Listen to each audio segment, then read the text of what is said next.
नांदेड जिल्हा परिषद कार्यालयासमोर दोन वेगवेगळे आंदोलन उपोषण सुरू आहेत। आपण बघतोय या ठिकाणी जे आहे ते मुख्याध्यापक चक्क आपल्या परिवारासह शिक्षण विभागाच्या विरोधात आंदोलन करताना आपल्याला पाहायला मिळतात।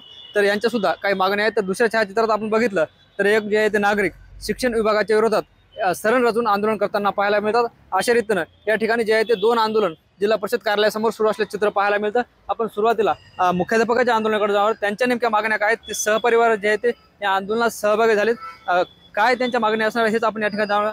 मला सांगा सर, काय नाव आहे तुमचं, कशासाठी हे आंदोलन सहपरिवार सुरू केले?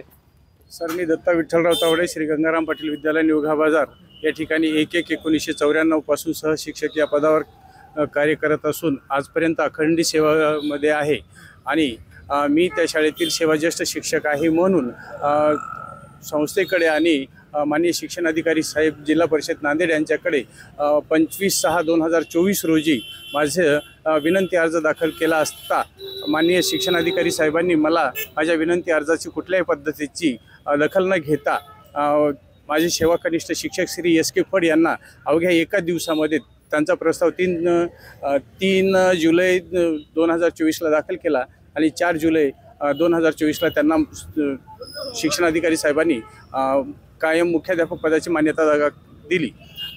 त्यानंतर मी 22/7/2024ला उपोषणाला बसलो। त्यानंतर 30 तारखेला सुनावणी झाली, पण माननीय शिक्षणाधिकारी साहेबांनी तोही निकाल माझ्या विरोधात दिला। त्यानंतर मग मी 19 सप्टेंबर 2024 रोजी शाळा न्यायाधिकरण कार्यालय लातूर यांच्याकडे मी अर्ज दाखल केला आणि त्याच दिवशी माननीय शिक्षण उपसंचालक साहेब लातूर यांच्याकडे सुद्धा 19 सप्टेंबर रोजी अर्ज दाखल केला। पण माननीय शिक्षण उपसंचालक साहेब यांनी तो श्री S.K. फड यांच्या मागणीनुसार तो निकाल प्रलंबित ठेवला, कारण माझी केस कोर्टामध्ये आहे किंवा शाळा न्यायाधिकरण कार्यालयाकडे आहे असं म्हणून तो निकाल प्रलंबित ठेवला, अनिर्णित ठेवला। त्यानंतर 17 मार्च 2025 रोजी शाळा न्यायाधिकरण कार्यालय लातूर यांचा निकाल माझ्या बाजूने लागला। तेव्हा मी शाळेमध्ये सेवाज्येष्ठ शिक्षक आहे असं कोर्टाने सांगितलं आणि श्री S.K. फड हे सेवा कनिष्ठ शिक्षक आहे आणि त्याचवेळी त्यांचं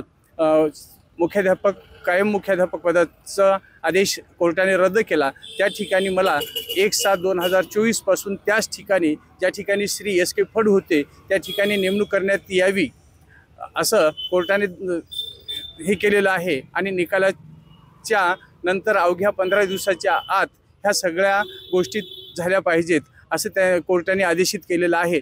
तरी पण आजपर्यंत मला कोर्टाने न्याय दिलेला आहे, परंतु शिक्षण अधिकारी साहेब आणि संस्था बाबाराव एज्युकेशन सोसायटी चे सचिव साहेब यांनी मला आजपर्यंत निकाल दिलेला नाही, माझ्या मागणीची दाद केलेली नाही। मी वारंवार हे करत आहे तरी पण मला न्याय मिळालेला नाही। माझी सेवा संपत आलेली आहे। आता अवघे माझी नोकरी फक्त 15 दिवस राहिलेले आहेत तरी पण मला न्याय मिळालेला नाही। मी 31 जुलै 2025ला सेवानिवृत्त होत आहे आणि माझी मागणी एकच आहे की मला माननीय शिक्षणाधिकारी साहेब यांनी 1/7/2024 पासून ज्या ठिकाणी कोर्टाचा निकाल लागलेला आहे, न्यायाधिकरण कार्यालय लातूरनी जे काही निर्णय दिलेला आहे त्याची अंमलबजावणी व्हावी आणि मला निर्णय द्यावा, निकाल द्यावा, मला न्याय मिळवून द्यावा ही माझी नम्र विनंती। तुम्ही सांगा, कोर्टाचा निर्णय तुमच्या बाजूने आहे तरी सुद्धा शिक्षणाधिकारी नियुक्ती देत नाहीत, शिक्षणाधिकाऱ्यांच्या भूमिकेवर काय वाटते यावर? त्यांनी काहीतरी आता कुठलं तरी संगनमत वगैरे काही केलेलं असेल असं माझं मत आहे। तर त्यांनी सरासर जर विचार केला तर न्यायालयाचा अवमान करू नये, त्यांनी अवमान करत आहे आणि माझे आतापर्यंत खूप असे पत्र गेलेले आहेत, विनंती अर्जही केलेले आहेत, उपोषणाचं असे पत्र दिलेले आहेत, तरी पण त्यांनी माझ्या या गोष्टीला, माझ्या या पत्राला केराची टोपली दाखवलेली आहे आणि माझ्यावर अन्याय होत आहे असं मला वाटते। आता तुम्ही उपोषण सुरू केले, पुढची काय भूमिका असणार? जोपर्यंत मला शाळा न्यायाधिकरणाप्रमाणे निकाल मिळत नाही तोपर्यंत माझं आमरण उपोषण हे चालूच राहणार आहे। निश्चित आपण बघतोय यांच्या या उपोषणाला शिक्षक संघटनेने सुद्धा पाठिंबा दिलाय। सर काय नाव आहे, आपण शिक्षक संघटनेच्या वतीने पाठिंबा दिलाय, एकंदरीत या सगळ्या प्रकरणावर शिक्षण अधिकारी आणि संस्थेच्या सचिवाच्या भूमिकेवर तुमचं काय मत आहे? नमस्कार, मी हनुमंते आहे, मराठवाडा संघटनेचा एक जुना कार्यकर्ता आहे। तर तावडे हे जे जिल्हा परिषद समोर उपोषणाला बसलेले आहेत, तर मुख्याध्यापक पदाच्या साठी नव्हे तर न्यायाच्या भूमिकेतून उभे आहेत।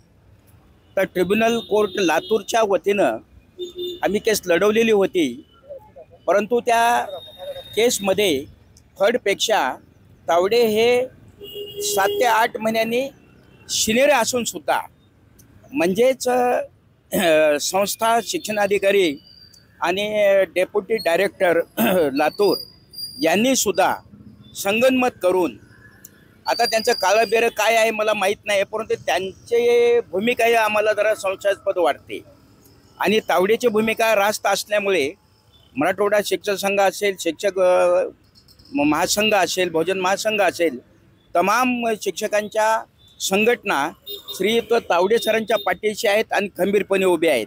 जोपर्यंत तावडेंना न्याय मिळत नाही तोपर्यंत या संघटना ही कुठल्या म्हणजे कठोर भूमिका घेऊन त्यांच्या पाठीमागे खंबीरपणे उभं राहण्याचा आम्ही निर्धार व्यक्त केलेला आहे। आणि खरं म्हणजे शासनाला ही जाग यायला पाहिजे। कोर्टाचे निर्णय जर तुम्ही मानत नसाल तर तुम्ही मानता कशाला, हा एक प्रश्न लोकशाहीमधला आहे। लोकशाही बळकट करायची असेल म्हणून तावडेंना न्याय मिळावा तुमच्या माध्यमातून पत्रकार बांधवाचे मी या ठिकाणी आभार व्यक्त करतो। धन्यवाद। निश्चित आपण बघतोय सेवा ज्येष्ठतेनुसार मुख्याध्यापक नियुक्तीपद झालं पाहिजे अशी त्यांची मागणी आहे आणि शिक्षण विभागाच्या कार्यालयासमोर त्यांनी जे आहे ते हे आंदोलन सुरू केले। तर आपण जर बघितलं या ठिकाणी तर दुसऱ्या बाजूला सुद्धा शिक्षण विभागाच्या विरोधात या ठिकाणी जिल्हा परिषद कार्यालयासमोर आंदोलन आपल्याला पाहायला मिळतं। त्यांच्या सुद्धा काही मागण्या आहेत। इकडे हे आंदोलन सुरू असताना हे दोन वेगवेगळे आंदोलन आपल्याला पाहायला मिळतात। त्यांच्यासोबत सुद्धा आपण या ठिकाणी संवाद साधणार आहोत। काय सांगाल, सरण रचलंय, आंदोलन सुरू केलंय, काय नाव आहे, मागणी काय, थोडक्यात सांगा। माझं नाव चक्रधर शामराव कळणे पाटील, राहणार सरेगाव, तालुका मुदखेड, जिल्हा नांदेड इथला रहिवासी असून मागील मी 22 ते 24 महिन्यापासून कर्तव्यात कसूर करणाऱ्या गुरुजीविषयी 110 निवेदनं, 4 आमरण उपोषणं, शिक्षण आयुक्ताला धरणं, आयुक्त कार्यालय निवेदनं, प्रशासकीय कारवायामध्ये म्हणजे प्रशासनाच्या माणसाअंती जरी ते दोषी निघाले तर त्यांच्यावर कुठलीच प्रशासकीय गुन्हे दाखल झाले नाहीत आणि एका पल्ल्याच्या पालकाला अजून न्याय मिळाला नाही। न्यायासाठी मी सरण रचून आज धरणं आंदोलन करतोय, स्वतःचं मुंडन करून घेतले साहेब। सांगा, तुम्ही म्हणता शिक्षकांना कर्तव्यात कसूर केली, म्हणजे शिक्षकांनी नेमकं काय केलं आणि हे प्रकरण कधीच आहे? 26/1/2023चं प्रकरण तिथून चालू झालेलं आहे। 24 आऱ्याच्या जागी 16 आरे काढलेत भारताच्या नकाशामध्ये। दुसरी त्याची चूक, शिक्षकाचा हजेरीपट व्यवस्थितरित्या न ठेवता रस्त्यावर टाकून देऊन शिक्षक निघून गेले, त्याची पोचपावती माझ्याकडे आहे। तिथले मी उचलताना HMला फोन लावला की सर तुमचे मुस्टर मी घेतोय, मग त्यांच्याकडनं देता मी तिथं BO ऑफिसला जमा केले मुदखेडला, त्याची पोचपावती माझ्याकडे आहे। तिसरी चूक मुख्यालयाची पण आहे, त्याने स्वतः स्वयंघोषित पत्रात लिहून दिलेलं आहे की आम्ही मुख्यालय वास्तव्याला राहता। मी त्यांचं ते स्वयंघोषितचं पत्र घेऊन ग्रामपंचायतला अर्ज केला, माहितीचा अधिकार टाकला आणि तिथून त्या ग्रामसेवकानं मला लिहून दिलं की बा XYZच्या नावानं 8 नंबरचा उतारा नाही, वीज कनेक्शनचं बिल नाही आणि सुलभ शौचालय नसल्याचं प्रमाणपत्र नाही। हे शासनाची दिशाभूल करून घर भाडे घेतात। अजून काय? अजून ते झोपी गेले ते कर्तव्यावर 2024ला झोपी गेले होते। गुरुजी झोपले होते, शाळेमध्ये झोपले होते। आहे व्हिडिओ आहे, पेपरच्या बातम्या आहेत, 28 पेपरच्या बातम्या आहेत, यूट्यूबच्या बातम्या, चॅनलवर बातम्या आहेत माझ्या। मी सारखे चांगल्या कंपनीचे 3 जोडे फाडून न्याय मागतोय। हे माझी 4थी टर्म आहे इथं उपोषणाची, मला अजून न्याय भेटला नाही। जोपर्यंत एका पल्ल्याच्या पालकाला न्याय नाही भेटणार मी लोकशाहीच्या रीतीने, संविधानशील रीतीनं न्याय मागायचं काम करणार। निश्चित आपण बघतोय शिक्षकांना कर्तव्यात कसूर केली असा त्यांचा आरोप आहे। 2 वर्षापूर्वी शिक्षकांनी केलेले कारनामे त्यांनी सांगितले, तसा आरोप सुद्धा त्यांनी शिक्षकावर केला आणि या संपूर्ण प्रकरणात कारवाई करावी यासाठी त्यांनी 110 निवेदन दिलेत आणि हे 4थं आंदोलन सुरू केले असं त्यांचं म्हणणं आहे। आता प्रशासन या दोन्ही उपोषणावर काय तोडगा काढतं, काय निर्णय घेतं तेही पाहणं महत्त्वाचं ठरणार आहे। ज्ञानेश्वर लोंढे, TV9 मराठी, नांदेड।